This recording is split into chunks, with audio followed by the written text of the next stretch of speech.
Welcome back to you brave, inquisitive souls, or perhaps sadomasochists, who have decided to listen to the second half of our inquiry into the educational thought of Jean Piaget. In the first half, I tried my best to summarize for you what's best about Piaget's writings, how his recognition of the natural stages of child development can help us teach better, how attending to each child's nature as he or she is developing is a far better approach than just making sure that every kid gets pushed through the system, or the integrity of the system with its expectations and its demands is made paramount. Piaget, rightly applied, advises us to be patient with children, doesn't he? He advises us to be concrete as opposed to abstract with our approach to teaching kids prior to the age of 11.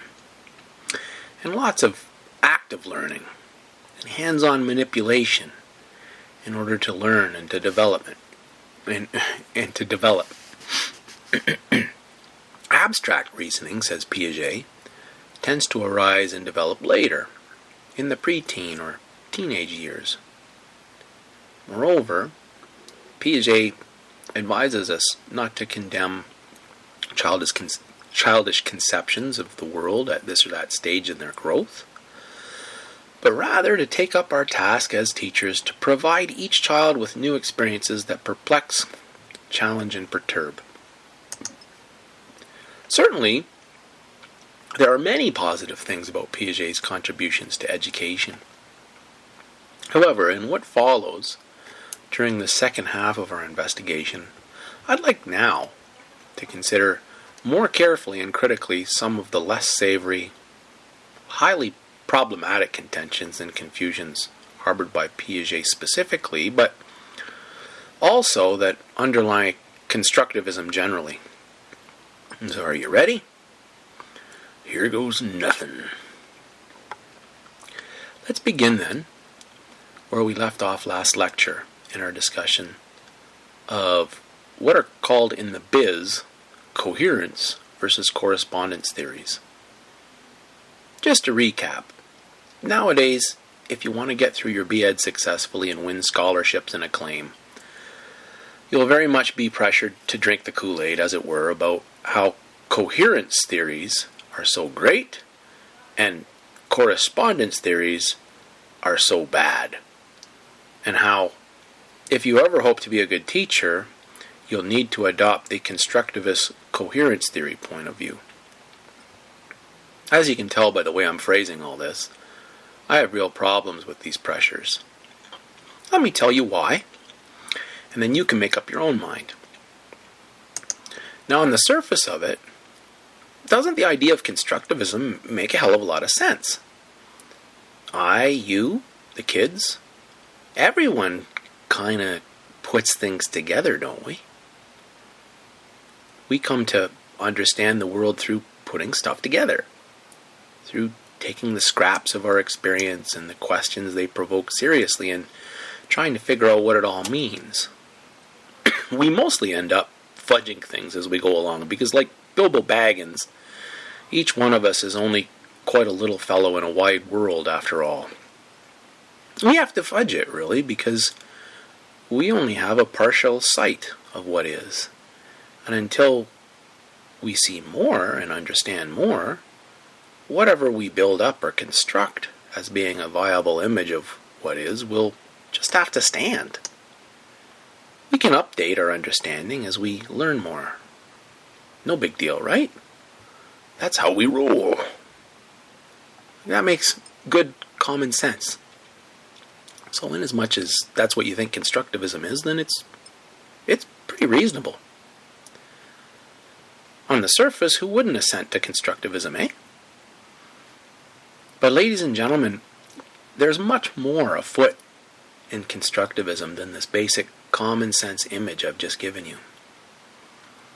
You need to see what are the underlying assumptions that constructivists make about knowing in order to make an informed decision about whether or not you agree with it, and whether or not it's something that will shed any light at all on your teaching. Let me here rely on some scholarship by two prominent coherence theorists, Dr. Brent Davis and Dr. Dennis Sumara at the University of Calgary. Their book, Engaging Minds, very clearly lays out the basics of what constitutes a coherence theory and what constitutes a correspondence theory.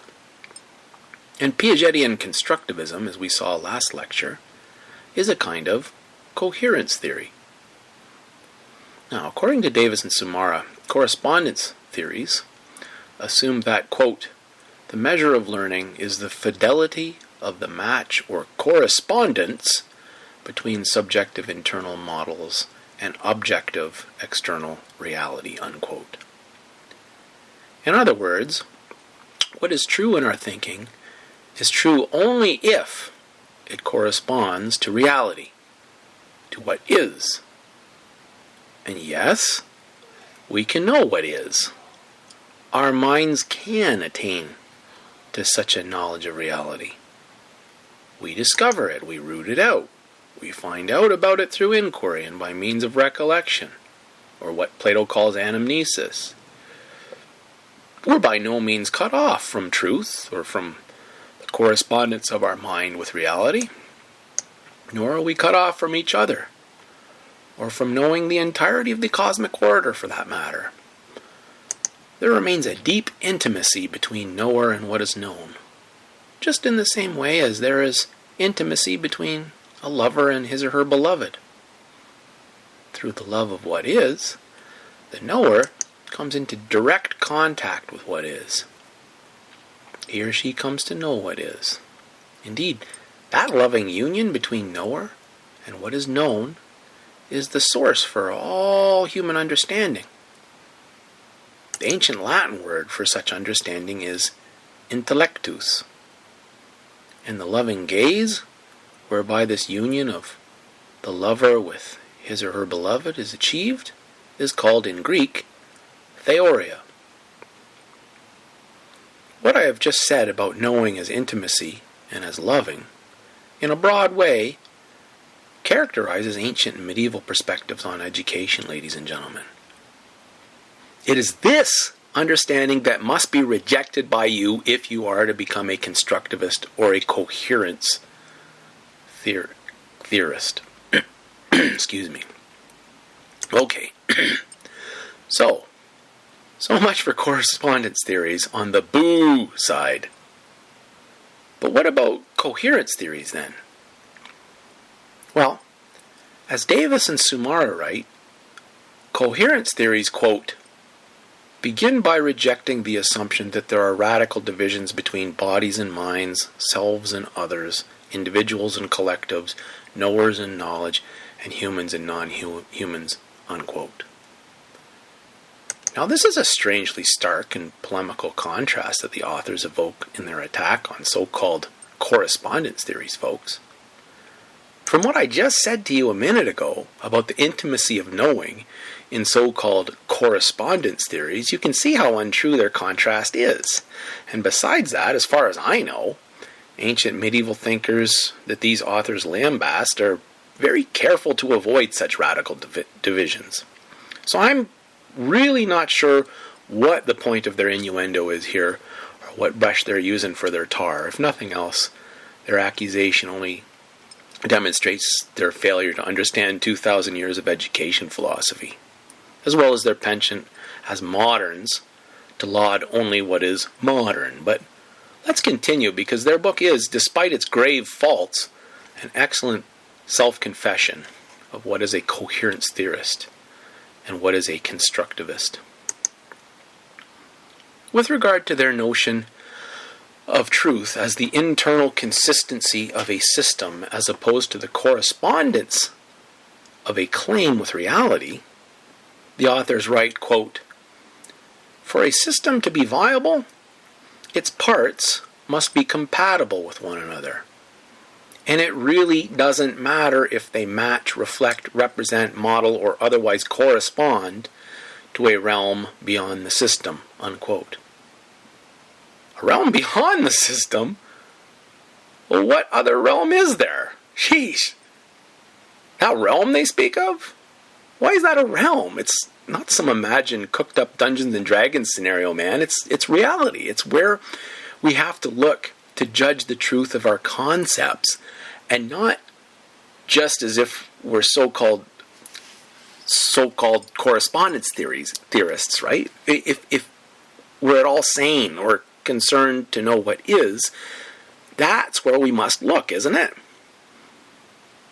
The authors deride such people, but at least as so-called correspondence theorists, we do not conflate the concepts we use to think about reality with reality itself. Like Robin Williams chides in his he chides his audience back in the 70s in one of his comedy albums. He says, reality is not a concept. Okay. So, thus far, we know that according to coherence theorists and constructivists alike, the experience of truth is simply the experience of the internal consistency of a system. Put slightly differently, truth is not a word that corresponds to any reality outside of the system we've organized to render things meaningful for ourselves.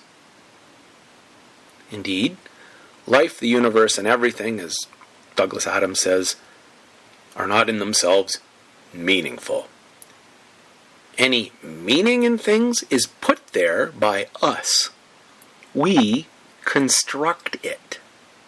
We build it and render it meaningful by dint of our own will and our own valuations. And as our tentative constructions fall apart, we build ever newer ones, or perhaps more refined, more complex, or larger constructions to take their place.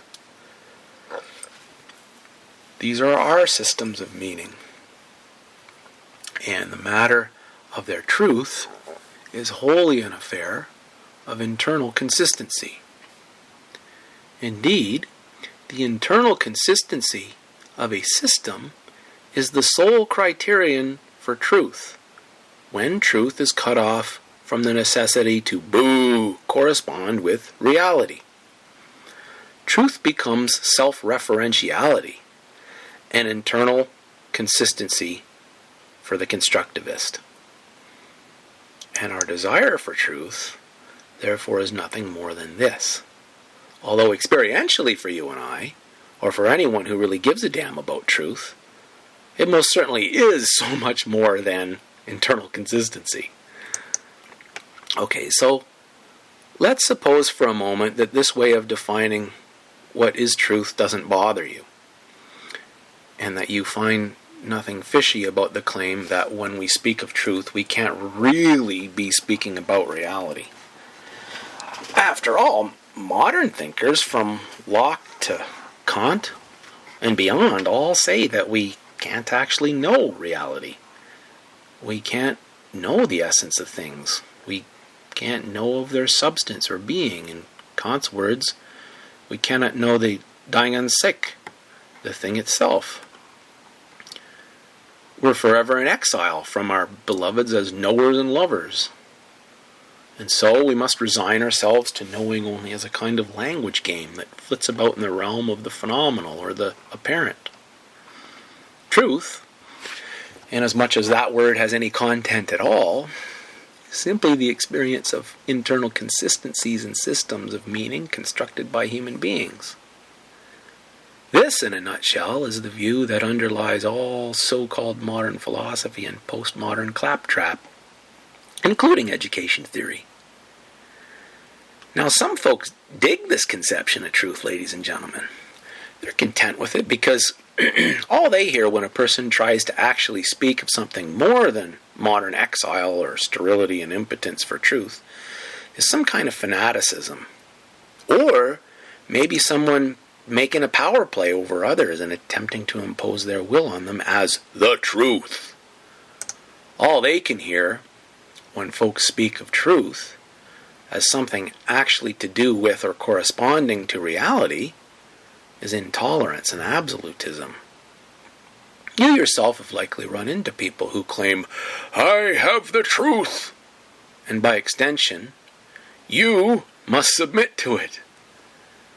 Naturally enough, there are deep wounds that have made the victims of such people into impregnable fortresses in relation to the search for truth, ladies and gentlemen. When talk of truth always reminds people of lies and violence and forced submissions, this is no small wonder. Generally, I think there is a good deal of confusion in education. Confusion and fear. And fear in such matters as truth is bred more often than not by the abuses of people who have claimed to know the truth and who wound others in the enforcement of their ideas about what is true. There is, in short, a good deal of ignorance which has inflicted much pain, which has in turn been responded to with much ignorance, lacking anyone to help either party understand what has caused their suffering. To make a long story short, the solution offered by coherence theorists and constructivists is simply to jettison any deep and thoughtful notion of the truth, because the name of truth has been so badly sullied and abused. The proverbial baby has been thrown out with the bathwater, it seems. I say seems here intentionally, because one of the things about constructivists, Piaget included, is that yes, they say that truth is the experience of internal consistency of a system, on the one hand, but on the other, they say that it is the teacher's role to expose his or her students to new experiences that would threaten the system's internal consistency, that would render it problematic and consequently perturb the learner to such an extent that he or she would be roused from a state of disrupted equilibrium to seek out, construct a new equilibrium and to reestablish the consistency lost in a more complex or perhaps larger system of meaning. New experience? Of what? From where do students glean this new experience? Do you see? They say, oh yes, truth is all about the experience of internal consistency. Except for the fact that they still wish to ground what we do as teachers and what really matters most to children's learning in the experience of dun-dun, reality. The precise thing that they deny any credence. Oh no, we can't judge the truth or falsehood of our thoughts and understandings by any reference to reality. But we can talk about how essential new experiences are for shaking up the systems of meaning we construct. Do you see how sloppy this thinking is? And how weakly this so-called philosophy of education is articulated? In this regard, the shoddiness of constructivist and coherence theory stuff reminds me an awful lot of John Locke. Those of you who have listened to my lecture on John Locke, or who have ever read his famous essay concerning human understanding, will know precisely what I mean. But perhaps you can live with this shoddiness.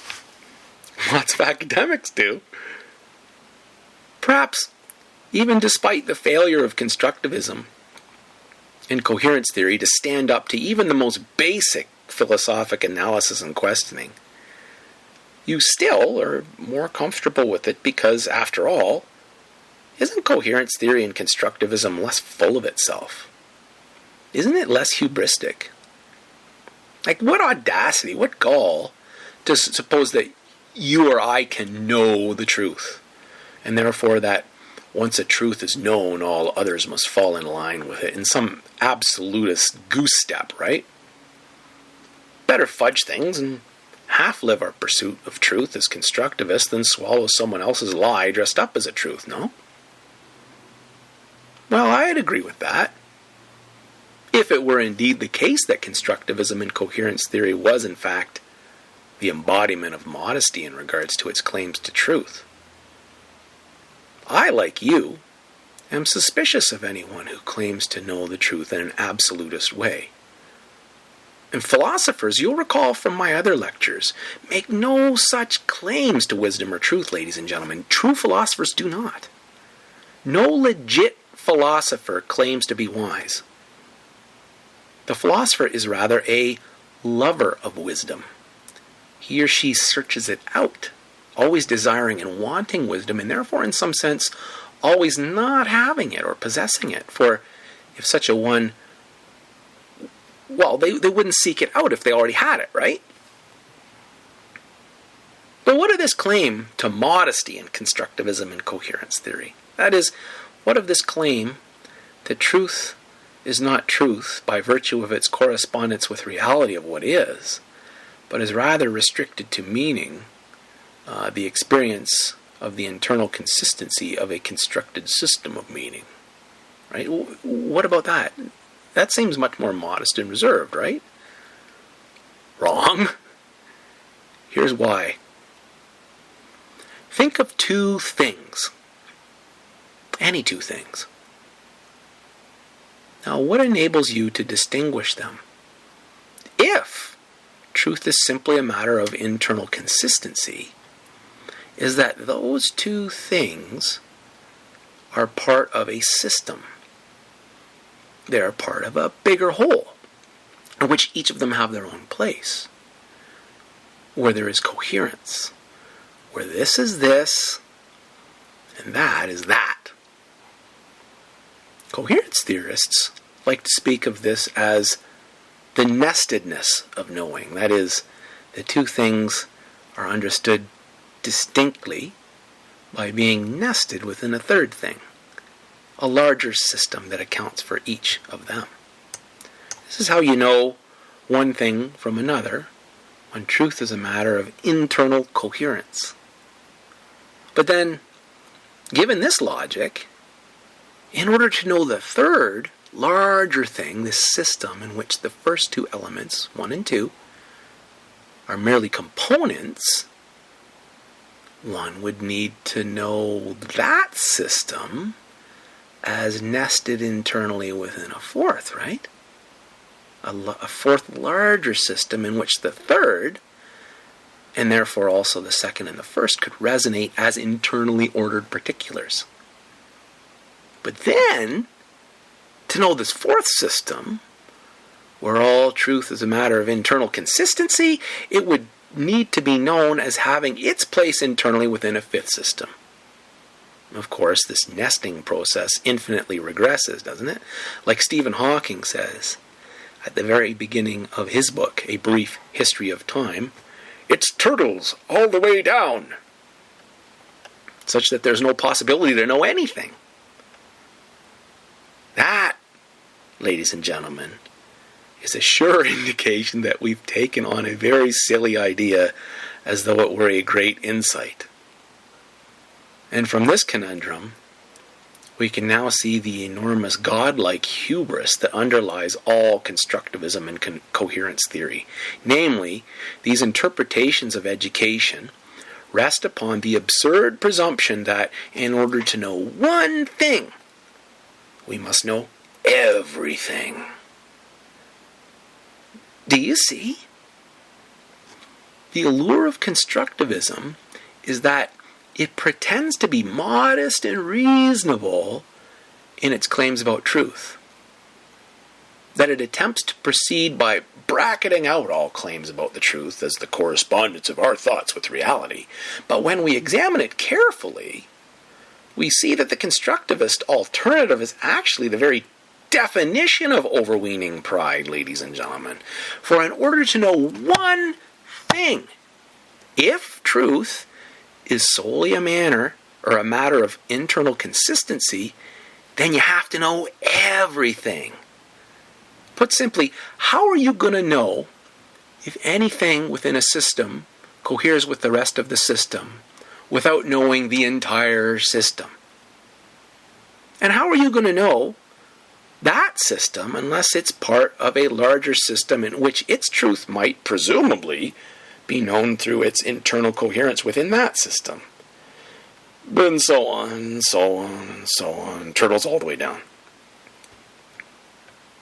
This deep error is not only a problem suffered by coherence theories and constructivists, who have not cared honestly to examine their own assumptions about knowledge and education, ladies and gentlemen. This will towards the system, this closing off of the human mind from all that is in favor of the system, this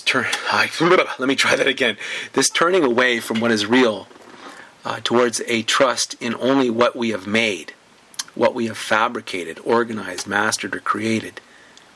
This is, in reality, the great bloody scourge of our times. Here I'm reminded of, Friedrich Nietzsche, one of my favorite philosophers, who told us, beware of all systematizers, right? You can sort of see why. Understand that this claim to absolute knowledge is the claim of all ideological thought, folks. And ideology has not always been around. It actually cropped up first with the French Revolution, and it's the disease of the mind and the spirit that has racked the 20th century most especially. The disease of ideological thinking is precisely the thing that underlay that century's violence, its massive death camps, and its insanity that brought the world almost to the brink. To reiterate, when truth is misunderstood as the creation of a system, or when it is seen strictly as a matter of internal consistency, then to know one thing would require that one know everything, when in actual fact it's quite the other way around, isn't it? That is, human beings know some things, but not others. And most certainly not everything, right? Incidentally, those of you who are Alberta student teachers, studying to become social studies teachers, will know that the study of ideologies is made the focus of the grade 12 curriculum here. But nowhere is the true character of ideologies ever investigated in that curriculum. Rather, the curriculum turns everything into ideology. It actually just encourages students to become ideological thinkers, to mix and match systems of thought, to cherry pick from among them based on their favorability of their outcomes and what principles they're founded upon. No care is taken to expose the deep flaws of all ideology. The tools aren't given to the kids to do this. Indeed, our teaching in high schools lacks any clarity or understanding of the meaning of ideology, and hence leaves students and teachers, too, wholly bare and without defense from its indulgences and its vast dangers. As the saying goes, if you aren't aware of history and its delusions, aren't you doomed to repeat them? Now, if you'd like to learn more about the nature of ideology, I strongly recommend a short, little-known essay by the Canadian political philosopher George Grant, entitled Ideology in Modern Empires. You'll find it as part of a larger book by a number of different authors called Perspectives of Empire. Really good. Grant will help you understand the precise character of what is ideology and what distinguishes ideology from, say, philosophy or religion. And not to be self-serving, but I myself have written an accessible academic article on this subject as well, except mine contrasts the thought of George Grant with the ideas of the cultural anthropologist Clifford Geertz. So if you're interested, that article is also readily available online through your local library as part of a journal called Religion and Theology. Okay, so enough about constructivism and its deficiencies. Let's focus in more carefully upon the thought of Jean Piaget, and in particular, upon his developmentalism. My particular bone to pick with Piaget in this regard arises from my background as a philosopher of education. When I was a school teacher, I used to love doing philosophy with my students. I'm also a father of 3, and I can tell you that doing philosophy with them, or thinking with them in a philosophic manner, was always very pleasant for me. And that we did this together even when they were little. And then, of course, as a parent, I run across so many good children's books full of philosophic spirit. I also loved reading novels like W.O. Mitchell's classic Who Has Seen the Wind, as well as Annie Dillard's autobiographical work An American Childhood. Two books that paint a vivid picture of the inner life of the child that I myself remember living so well. So, despite the really great things that Piaget has to teach us about seeing the child and recognizing the importance of respecting the child's developmental stages as they transpire, given my own personal experiences, first as a child and then later as a teacher and parent, I'm a bit suspicious about some of what follows from Piaget's works. In particular, his developmental approach suggests that kids prior to 11 or 12 can't engage in abstract reasoning, and that they're concrete thinkers, and therefore that philosophizing is in some fundamental sense developmentally unsuitable for them, even bad for them. Similarly, I'm unhappy with how the sort of consciousness that children have of the world, that personalized relational way of knowing the world, what Martin Buber would call a child's propensity for I-thou knowing. This is dismissed as a kind of romancing by Piaget. That it's not real or genuine knowing, but rather a form of confusion based on animistic fallacies. Further to that, I'm not at all pleased with the manner in which some of the deepest writing and thinking and understanding in the world's religious and philosophic traditions seems to be tarred with this same brush, since really, the thoughts of children are very often much attuned to these alternative ways of knowing and understanding themselves and the world. Let me bring these criticisms to life for you. They're most certainly not original insights on my part. Perhaps one of the very best critiques of Piaget in this regard is by the education philosopher Gareth Matthews. Those of you who have done any research on P4C or philosophy for children pedagogy will know that Matthews is one of the big shooters in that field of inquiry. In his book, Philosophy and the Young Child, Matthews devotes an entire chapter to the subject of Piaget's work and the problems that he identifies with Piaget's understandings of the child's conception of the self and the world. Here's his basic argument. Matthews is a man who enjoys philosophizing with kids. He actually just died a few years ago. He philosophized even with really young ones. He's done a lot of it, and he knows that they can do it, and that they're actually pretty good at it. But the prospect of philosophizing with children and youths is not without its modern detractors and skeptics. Perhaps the most notable and pervasive objection, and one that I myself have heard from parents on occasion, is the contention that philosophy is simply too hard for children. The most powerful modern proponent of this objection is very likely the great developmental psychologist Jean Piaget. Through careful experimentation, Piaget developed a body of evidence to suggest that there are 3 stages of increasing sophistication in the development of children's thinking and their understanding of what it means to think. We've gone through that already, right? According to this view, prior to a specific age of development, children are not sufficiently mature or psychologically equipped for the sort of thinking that's involved in philosophy. You can hear about those stages again if you listen back to the first lecture. Following Piaget's stage theory, it's natural to conclude that we must not teach children anything unless it's age appropriate. Just as the bodies of children need time to grow, mature, and develop, mental bones and psychological muscles need to mature too.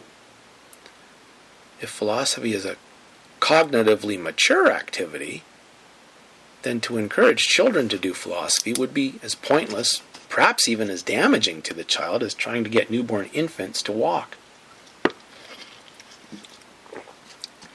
Gareth Matthews has written extensive poignant responses to Piaget's objections against philosophizing with children. Of particular concern to him is how Piaget's experiments encourage undeserved condescension towards children, and that the allure of these experiments invites us to distrust the experiences of dialogue and discussion we have had with children. We know our own children through long experiences of watching them, raising them, loving them, and speaking with them. We have heard them wonder and puzzle philosophically. We've heard them ask genuinely philosophical questions. Matthew's critique of Piaget is largely based upon this disconnect that he finds between his real-world experiences with children and Piaget's theory. Indeed, the problems with Piaget's deficit model of childhood first came to Matthew's attention when he realized that Piaget made no allowance whatever for philosophic thinking he'd witnessed in his own daughter, who, according to Piaget's theory, still lingered in the antechamber of pre-operational thought. Despite this disconnect, Piaget's ideas continue to be attractive as a theory of development. After all, as Matthews remarks, Piaget's experiments have arresting results. They are replicable, and they reveal an age-related sequence that makes sense to us, since children certainly do change in their understanding of the world and of themselves as they grow older. Moreover, these changes in understanding do seem to occur in stages as they mature. However, Matthews writes that the stages or maturational model of childhood development has an evaluational bias built into it, because it treats preceding stages as inferior to those that follow in temporal sequence. It guarantees earlier stages are superseded by later stages that are automatically assumed to have been less satisfactory. Unquote. Matthews admits that this deficit model of childhood seems quite appropriate in many areas of human development. We recognize that children are too young for many kinds of activities and decisions, just as mature adults are too old for certain childhood behaviors. As Matthews remarks, we don't want grown-ups or even adolescents to have to chew their adult-sized steaks with baby teeth. The assumption that children develop in stages, and that in some ways childhood behaviors and childhood understandings might be legitimately discussed in terms of the deficit model, rings true in many respects. But in Matthews' view, when it comes to philosophy, the assumption is quite out of place. Matthews' refutation of Piaget's theory as it applies to philosophizing takes three basic forms. First, he provides copious anecdotal evidence in transcripts and analysis of his own extensive discussions with children to demonstrate that they do, in fact, philosophize. Second, he attacks Piaget's work dialectically, exposing its assumptions and assertions about children to philosophic questioning.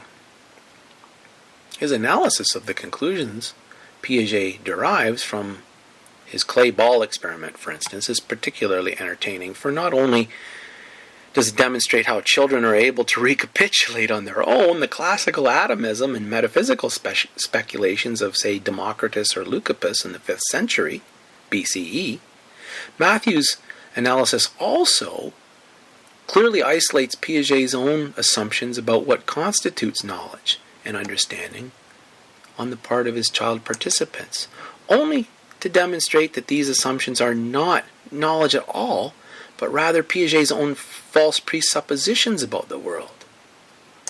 See, I think that's one of the things that makes me most uneasy too, is lots of the things Piaget just supposes is this is just the truth. This is what adults think. This is what grown-up, mature men and women believe and hold these truths to be self-evident. Well, Gareth Matthews is saying, well, wait a second, let's pick those apart. Gosh, they kind of fall apart there, Piaget. See? Third, he combs Piaget's transcripts of his conversations with children to find instances of where Piaget has simply proven himself insensitive to childhood wonder, dismissing it as mere romancing, immune to philosophical puzzlement, and given the chance to do some philosophy with a child, he passes it by. So in other words, like Matthews is saying that really Piaget's, he wants to understand kids, but he doesn't himself understand, he doesn't himself have the spirit of philosophy. He can't understand what the kids are doing because he can't live and breathe that. He can't entertain wonder. He's closed himself off from real, genuine wonder. And anytime anybody's wondering, he just kind of dismisses it as a kind of romancing. Anyway, it's not my intention or my ambition here either to recapitulate Matthew's fine arguments in a shorter space than his original exposition, or to outdo his definitive philosophic responses to Piagetian objections concerning the viability of philosophizing with children. Actually, I would say the best thing you do is read his book, The Philosophy in the Young Child. I only wish to draw out what insights Matthew's philosophizing with children contributes to our current discussion of Piaget's influence in education. Matthews states his thesis well in The Philosophy of Childhood. Quote, "My informal research suggests that such spontaneous excursions into philosophy are not at all unusual for children between the ages of 3 and 7. In somewhat older children, though, even 8 and 9-year-olds, they become rare, or at least rarely reported. My hypothesis is that once children become well settled into school, they learn that only useful questions and useful questioning is expected of them. Philosophy then goes underground, to be pursued privately perhaps, not shared with others, or else becomes totally dormant." Unquote.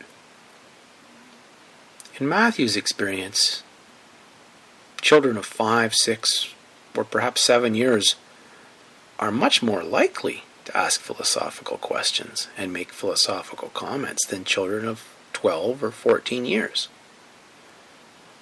I've already mentioned a literary illustration of this observation in W.O. Mitchell's Who Has Seen the Wind, where the main character, Brian O'Connell, is pictured growing up and, in the process, suffering from the loss of wonder brought about through maturation, only recapitulating and rediscovering that selfsame spirit later in life through his exposure to philosophy as practiced by the town shoemaker and the school principal.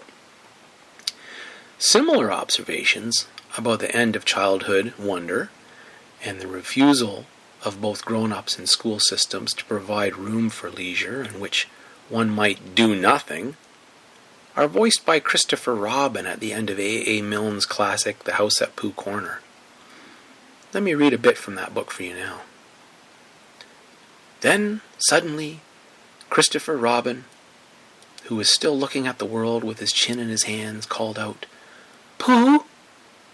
"Yes," said Pooh. When Pooh?" "Yes, Christopher Robin." "I'm not going to do nothing anymore." "Never again?" "Well, not so much. They don't let you." See, it's a little passage talking about, here's Christopher Robin, he's got to go away to school. Before he goes to school, he does nothing all day. Nothing with a capital N. And this is what he and Pooh do all day as they explore and they live the life of the child. But he says, I can't do it anymore. They don't let you. How does this deadening to philosophy occur? Matthews argues that adults discourage children from asking philosophical questions, first by being patronizing to them, and then by directing their inquiring minds towards more useful investigations. As Matthews points out, most adults are not themselves interested in philosophical questions. Indeed, they may be threatened by some of them. Moreover, it doesn't occur to most adults that There are questions that a child can ask that they can't provide an answer to, and that aren't answered in a standard dictionary or encyclopedia. However, to refuse to admit the child's philosophical questions, and Matthews calls such questions a form of play due to the delight children take in them, well, this is to impoverish their intellectual lives as well as our own.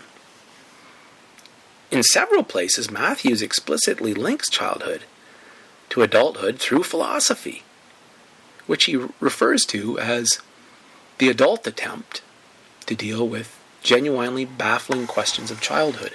Isn't that an interesting way to define philosophy? It's the adult attempt to deal with the genuinely baffling questions of childhood. In short, where Piaget's writings would caution and discourage us from philosophizing with children, it's not developmentally appropriate. Matthews' writings suggest that philosophy comes naturally to kids, since there's a certain innocence and naivete about many, perhaps most, philosophic questions. Moreover, where such naivety and innocence is natural to children, it's something that adults, including most college students, have to cultivate when they pick up their first book of philosophy. Matthews points out that, with regard to this naivety, children have a certain aptitude for philosophizing not shared by their older adult counterparts, whereas adults may have developed the rigor, the discipline, and the analytic mind that's valuable for certain aspects of philosophic inquiry. All too often, maturity brings with it staleness and uninventiveness. Citing René Descartes, Matthews contends that philosophy involves starting over, or refusing to take for granted all the things that we suppose we know through long familiarity with them. For adults, this starting over and learning to be comfortable once again with naive questions is not easy. But for children, it's far less of a problem. In this way, both the adult and the child come to philosophy with deficits and aptitudes that complement one another.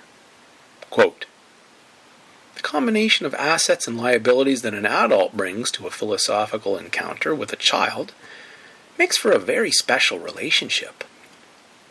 The adult has a better command of the language than the child, and, latently at least, a surer command of the concepts expressed in the language.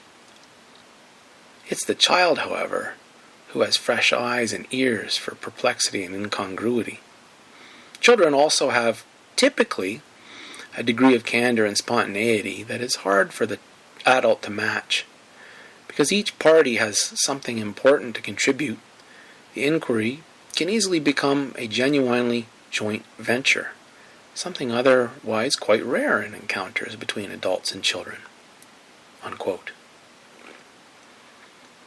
Following Matthew's insights about the complementary nature of the adult-child relationship, it seems reasonable to suggest that the opportunity to philosophize with children offers both adult and child interlocutors possibilities that could not otherwise be made present, since each participant might model very well a component of the philosophic nature not readily available to the other. Now, some final clarification is needed concerning Matthew's desire to encourage in adults a style of naive questioning that comes naturally to many children, but it comes only with difficulty for most grown-ups.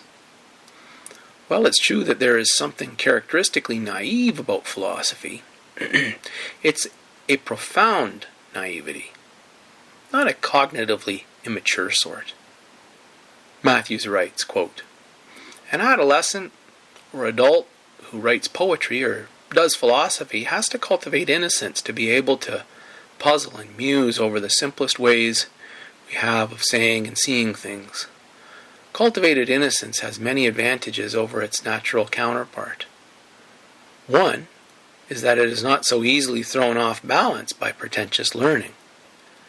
But cultivated innocence is not the same as natural innocence. For at least this reason, the poetry of children is different from the poetry of adults. And for at least this reason, philosophy in children can't be exactly like philosophy in adults, unquote. Pretentious learning, as Matthews calls it, is everywhere in education. We test for it, and we reward it on government exams, where students are expected to demonstrate mastery of their subjects.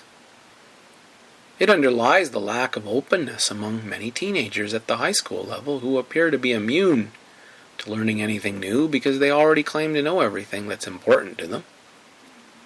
In fact, it seems to be the case that the wonderful natural innocence and naivety that we treasure among little children most commonly is extinguished on reaching adolescence, when children begin to harbor great pretensions to knowledge, and hence become difficult to teach.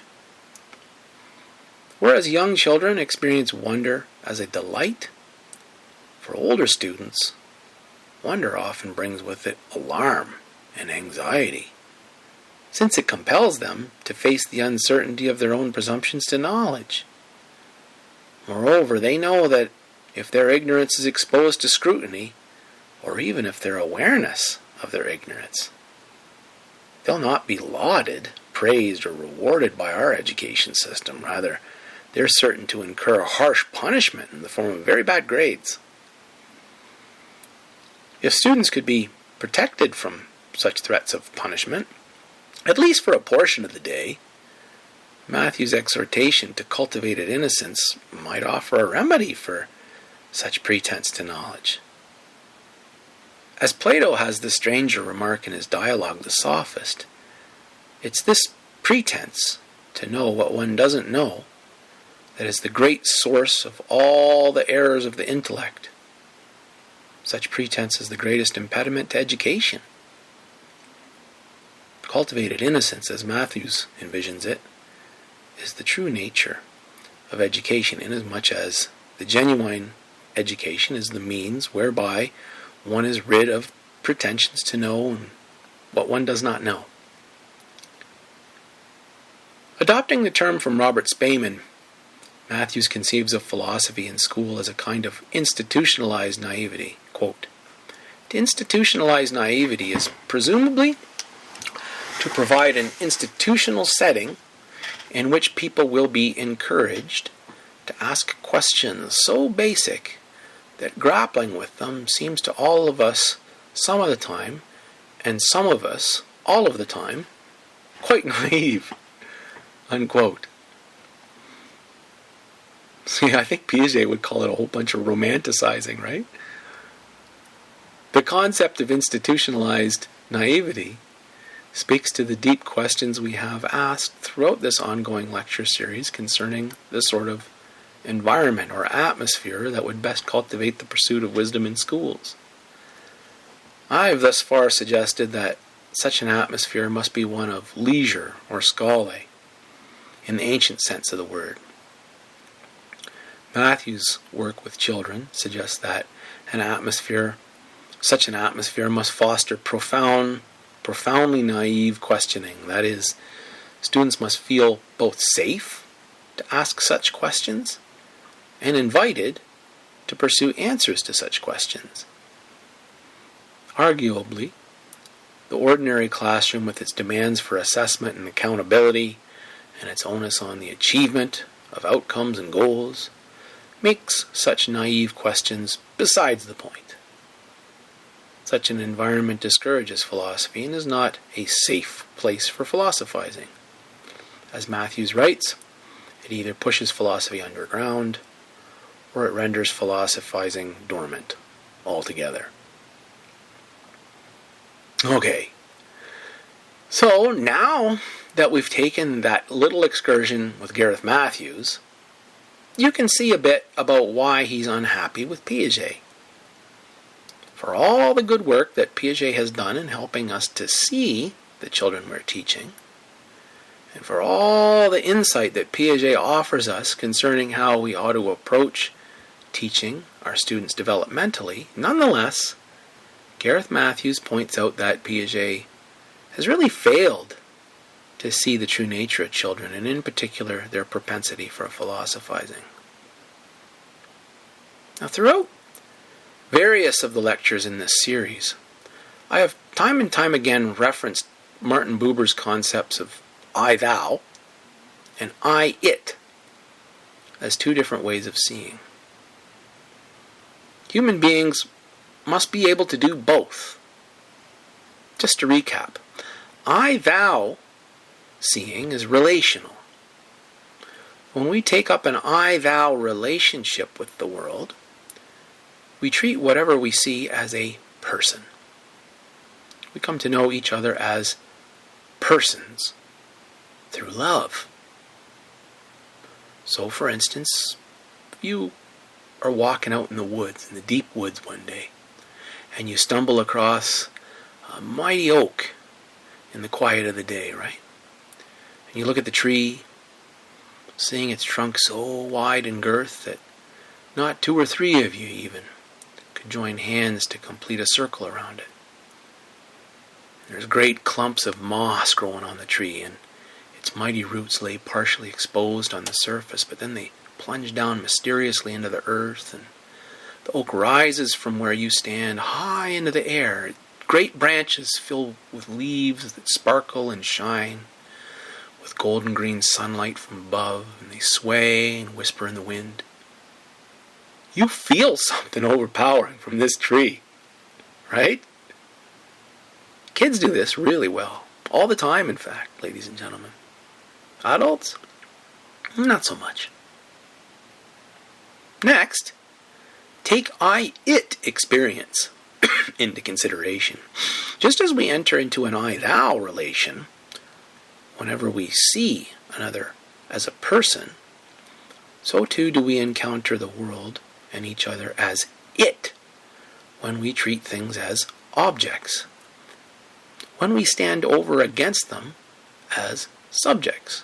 When we hold them apart from ourselves objectively in order to know them and to master them. This realm of activity and knowing is the one we're most familiar with as grown-ups. This is the kind of knowing that gets shit done in the world. This is where the rubber hits the road, where mastery over our subjects comes from. It's where we derive our achievements, where we hit all the learning benchmarks. It's where we find our measurable outcomes and where we meet our official learning objectives.